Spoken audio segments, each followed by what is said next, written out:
देखिएगा, हम लोग जो है लास्ट टॉपिक में बात करने के बाद Faraday law of electromagnetic induction, Lenz law, okay, reluctance, जो भी प्रीवियस वीडियो लेक्चर में था उसके बारे में बात करने के बाद जो है हम लोग स्प्रिंगिंग और लीकेज फैक्टर के बारे में बात करते हैं। स्प्रिंगिंग और लीकेज फैक्टर होता क्या है? जस्ट सी, कोई भी हमारा कॉइल है, सी टाइप मैग्नेट हम लोग लेते हैं ना, सी टाइप एक मैग्नेट लाइक दैट।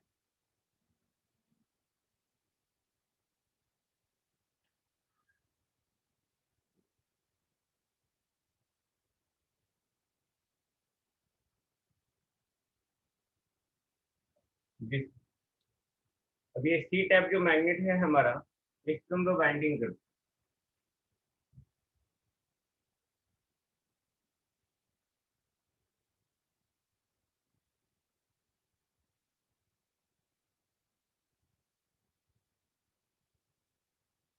ये बाइंडिंग हो गया। Of course all of you know कि जैसे ही हम लोग इसमें जो है वोल्टेज अप्लाई करेंगे वैसे ही इसमें करंट फ्लो करेगा। नहीं, जैसे हम लोग वोल्टेज अप्लाई करेंगे वैसे ही करंट फ्लो करेगा। तो हम लोग यहाँ पे क्या कर रहे हैं, अगर यहाँ पे इसका नंबर ऑफ टर्न्स इन हुआ, इसके कॉरस्पॉन्डिंग जो है फ्लक्स आएगा, ये फ्लक्स आ गया।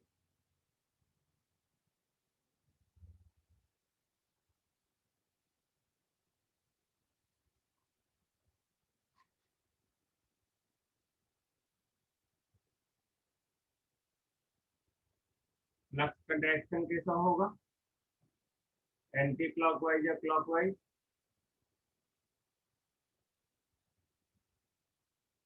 ऑफकोर्स करंट का डायरेक्शन ये है हमारा, देन उस कंडीशन में जो है फ्लक्स इस डायरेक्शन में,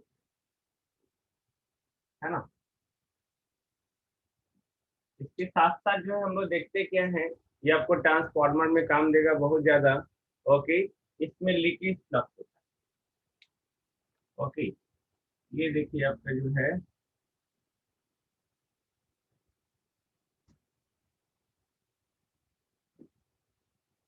ये लीकेज फ्लक्स, है ना।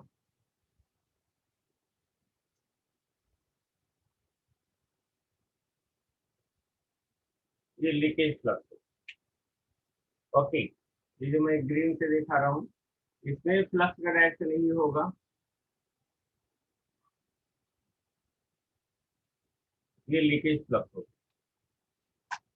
लीकेज फ्लक्स हम लोग उस फ्लक्स को कहते हैं जो होल मैग्नेटिक पाथ को फॉलो ना करे। ओके, यानी कि देखो ये अपने आप में सिमट के रह गया, दिस वन। ये जो आपका फ्लक्स है ये क्या हो गया, बस यहीं पे फ्लो कर रहा है। ट्रांसफार्मर में और डिटेल में इसमें बात करेंगे लीकेज फ्लक्स। ओके, तो ये लीकेज फ्लक्स हो गया, यानी कि टोटल मैग्नेटिक फ्लक्स जो है यहाँ से यहाँ तक, ये टोटल मैग्नेटिक फ्लक्स हो गया। और ये जो फ्लक्स हो गया ये फ्लक्स हो गया, यानी कि ये फ्लक्स जो होगा ऑलवेज लेस देन होगा टोटल फ्लक्स। नहीं, टोटल फ्लक्स से हमेशा ये कम होगा। ओके, अब यहाँ पे होता क्या है, this is the air gap. आपने एयर गैप वगैरह देखा होगा मेजरमेंट टॉपिक में। ओके, फिर जब आपने पढ़ रहा होगा इंडक्शन एनर्जी मीटर वगैरह कहीं पे भी, या पावर सिस्टम में देखेंगे जहाँ पे एल्यूमिनियम डिस्क बीच में रहता है, परमानेंट मैग्नेट मूविंग कॉइल हो गया।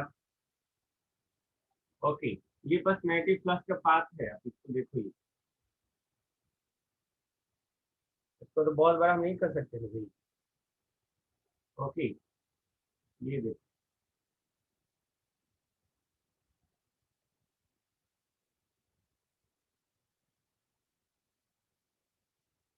दिस। ओके, ठीक इसी तरह जो है इधर भी बना हुआ। Okay, then in that case जो है यहाँ पे आपका फ्लक्स आ गया। अब यहाँ पे होता क्या है कि ये फ्लक्स जो है बल्क कर जाता है,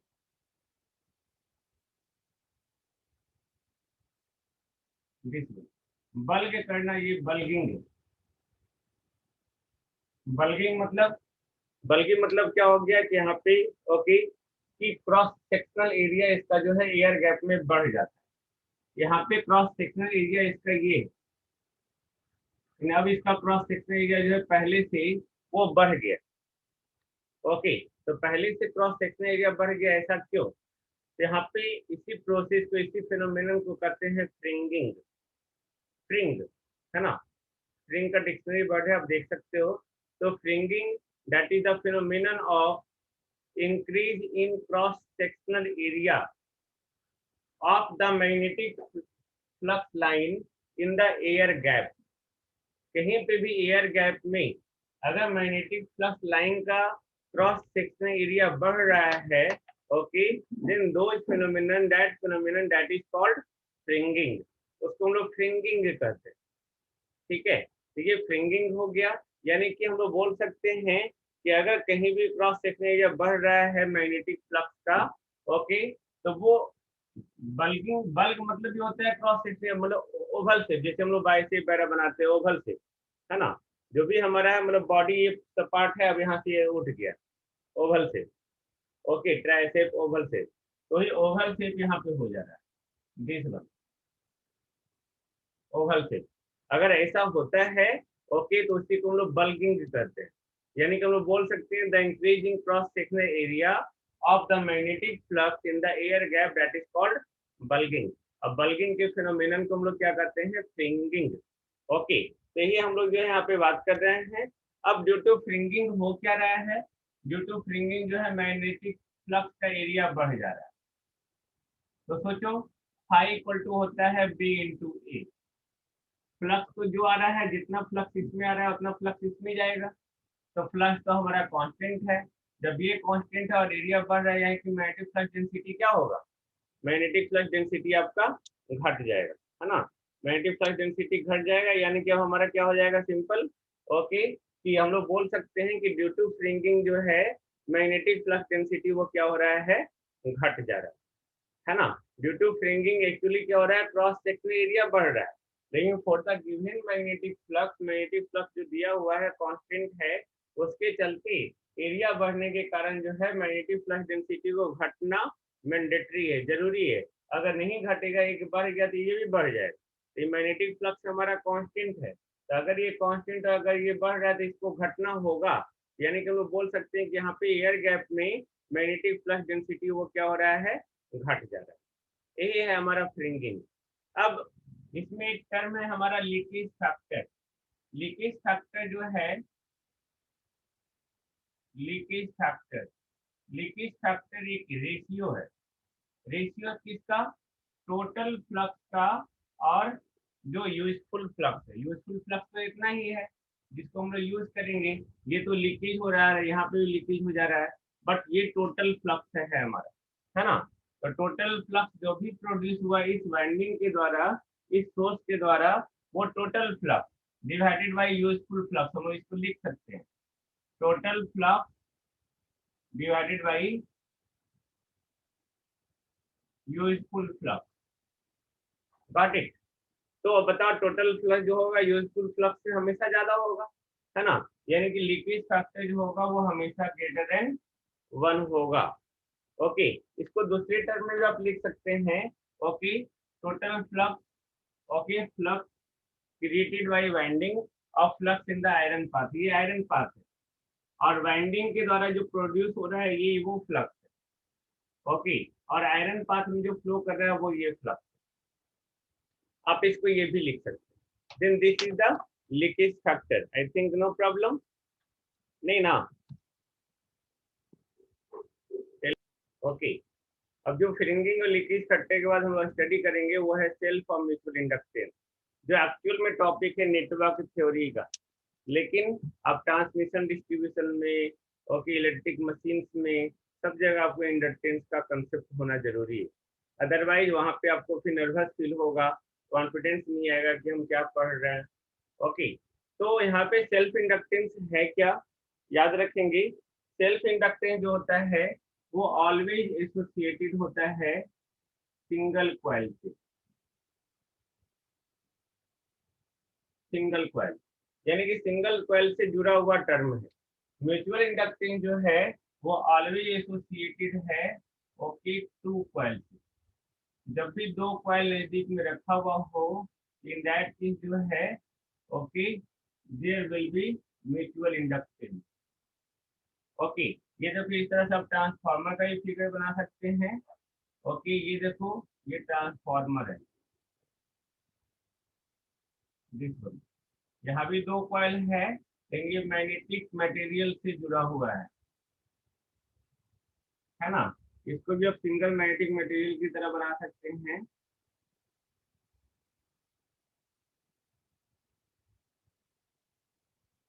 दिस वन।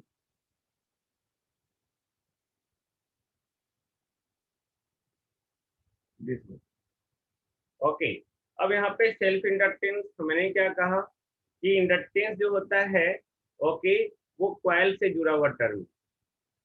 कॉइल से जुड़ा हुआ टर्म यानी कि हम यहाँ पे बात कर सकते हैं सिंपल कि यहाँ पे एक सेल्फ इंडक्टेंस जो सिंगल कॉइल से अटैच्ड है और ये डबल कॉइल, टू कॉइल से एसोसिएटेड है। तो फैराडे लॉ का जो हमने स्टेटमेंट दिया, एक स्टेटमेंट ये भी है, ओके, ये फैराडे लॉ कहता क्या है, another form of the Faraday law, when there is rate of change in electric current, okay, when there is rate of change in electric current, then there will be an induced EMF. यानी कि EMF induce जो हो रहा है, okay, वो rate of change of electric current का directly proportional है। और जब इसके प्रोपेरिटी कांस्टेंट को हम लोग ब्रेक करते हैं, तब जो टर्म आता है उसको हम लोग एल कहते हैं, that is called coefficient of inductance. Coefficient of inductance. Okay, अब ये अगर आपने ऑफकोर्स जब ये करंट चेंज हो रहा है यानी कि अल्टरनेटिंग फ्लक्स सोर्स है हमारा, जब ये अल्टरनेटिंग सोर्स है तो करंट भी अल्टरनेटिंग। ओके, तो इसमें जो फ्लक्स आएगा वो फ्लक्स भी अल्टरनेटिंग, नहीं, ये फ्लक्स भी अल्टरनेटिंग। यहाँ पे अगर कॉइल खुद के चलते, है ना, करंट इसी में फ्लो कर रहा है, इसी में इंडक्टेंस आ रहा है, then that is called self inductance. Okay, ये ट्रांसफार्मर में आपको बहुत काम देगा। तो जो ये कॉइल है हमारा, ओके, सोर्स लगाए, करंट फ्लो किया, इसमें मैग्नेटिक फ्लक्स आएगा, मैग्नेटिक फ्लक्स का डायरेक्शन ये होगा, इसके क्रॉस एक ईएमएफ इंड्यूस होगा। ओके, तो ये सेल्फ इंडक्टेंस का भी कंसेप्ट होगा। यहाँ पे ईएमएफ इंड्यूस हम लोग क्या लिखते हैं भाई, ईएमएफ इंड्यूस लिखते हैं, okay, D lambda by D T. ये दोनों तो बराबर ही है। ओके, मान लेते हैं ये कॉइल V1 है, I1 है, तो ये सेल्फ इंडक्टेंस होगा E1 I1 E1 I1 E1 D lambda one, तो ये दोनों आपस में बराबर, तो D lambda one equal to L D I one, यानी कि L equal to D lambda one D I one, यानी कि L equal to lambda by I, जो ट्रांसमिशन लाइन में फर्दर आपको काम देगा। ओके, ये डिफरेंशियल फॉर्म है और ये पॉइंट फॉर्म है। आपने जो है, ओके, जब ट्रांसमिशन लाइन स्टडी करेंगे तो उसमें आपको मिलेगा, उसमें आपको दिखने को मिलेगा, ओके, कि आगे जब मैग्नेटिक फ्लक्स लिंकेज आ गया तो मैग्नेटिक फ्लक्स लिंकेज के बाद ही जो है हम लोग इंडक्टेंस को कैलकुलेट करते हैं। ओके, तो इंडक्टेंस का दूसरा फार्मूला हो गया flux linkage per unit current. Clear है?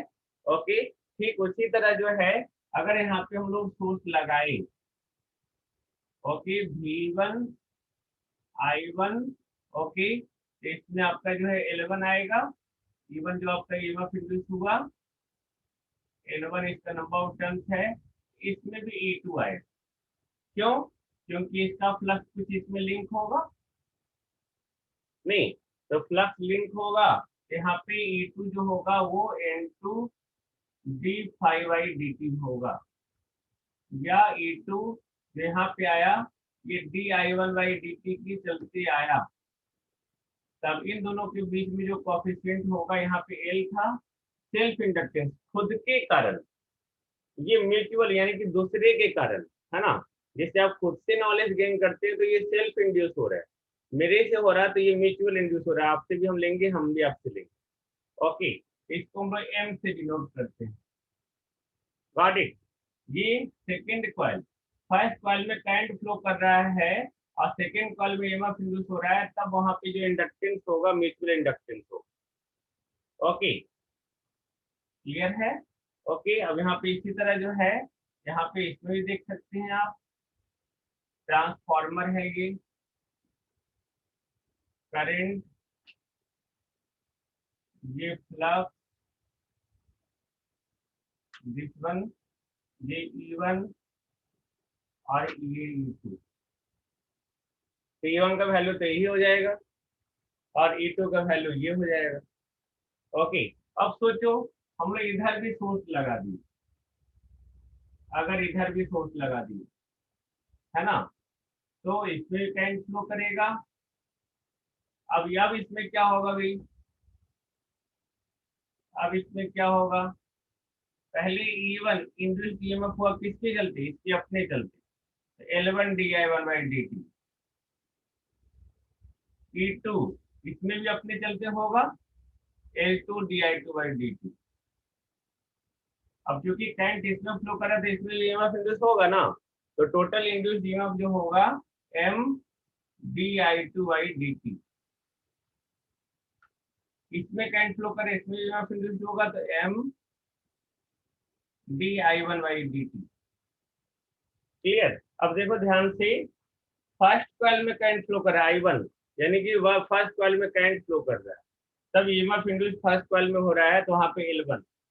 सेकेंड कॉइल में अगर करंट फ्लो कर रहा है, उसके कॉरस्पॉन्डिंग ईएमएफ इंड्यूस फर्स्ट में हो रहा है तो mutual inductance.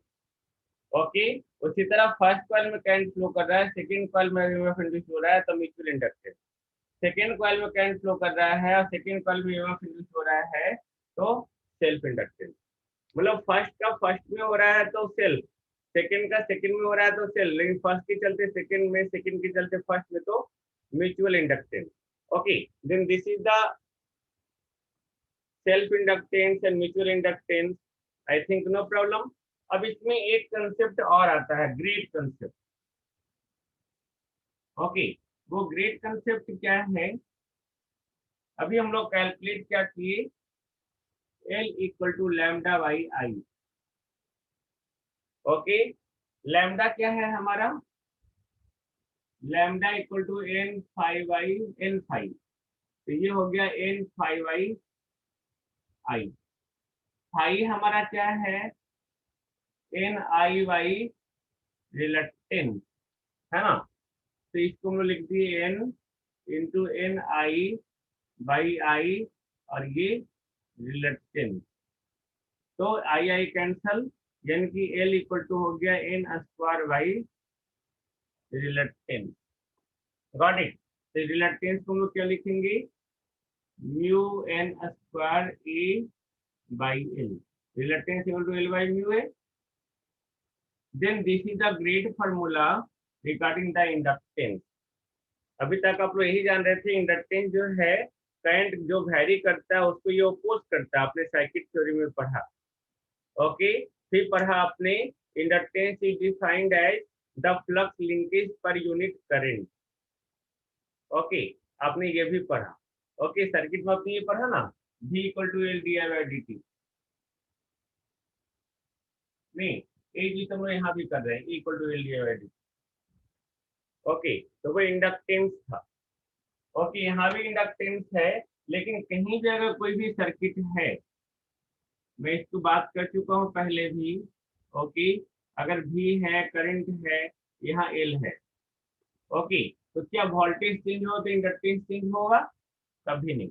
Rate of change of current change हो तो क्या इंडक्टेंस चेंज होगा? नहीं। ठीक इसी तरह हम इसको सोच सकते हैं कि जैसे कोई भी रेसिस्टेंस है हमारा, ओके, और हम लोग ने वोल्टेज अप्लाई किया, करंट फ्लो करने लगा, ओके, और V equal to I R होता है, ओके, लेकिन V को चेंज होने का रेसिस्टेंस कभी नहीं चेंज होगा, ना ही करंट के चेंज होने का रेसिस्टेंस चेंज होगा, बिकॉज R इक्वल टू होता है रो L बाई ए, और रो इक्वल टू होता है 2m by N E square tau, this is the relaxation time. तो रेसिस्टेंस जो है सिर्फ वह सिर्फ रेसिस्टिविटी पे डिपेंड करेगा, जो टाइप्स ऑफ मटेरियल यानी कि कैसा कंडक्टर है उस पर डिपेंड करेगा, इसके लिए आप देखिएगा मैक्रोस्कोपिक एनालिसिस ऑफ कंडक्टर, ये फार्मूला कहाँ से आया और ये फार्मूला कहाँ से आया, V=IR। ये फार्मूला यानी कि ओम्स लॉ कहाँ से आया, और ये आपका जो है ρ=2m/n² वहां पे जब जाके आप स्टडी करेंगे तो आपको इसका डिटेल्स मिलेगा और देखिएगा जरूर। This is the great concept regarding the conductor, macroscopic analysis of conductor, यानी कि कंडक्टर को बहुत डीपली जाके जब हम लोग एनालिसिस करते हैं तब क्या क्या पाते हैं। Then this is very important, please see the video. Okay, YouTube में आपका दिया हुआ है वीडियो। नाउ अब ये रेसिस्टेंस या तो रेसिस्टिविटी पे या तो लेंथ पे या एरिया पे सिर्फ इसी पे डिपेंड कर रहा है, वोल्टेज के कारण और करंट के चलते नहीं। ठीक उसी तरह इंडक्टेंस भी जो है, ओके, वो वोल्टेज या rate of change of current के पे वो डिपेंड नहीं करता है। वो डिपेंड किस पे करता है, इस पे या इस पे। यानी कि ये कहा जा रहा है इंडक्टेंस चेंज होगा कब, जब परमेबिलिटी चेंज होगा।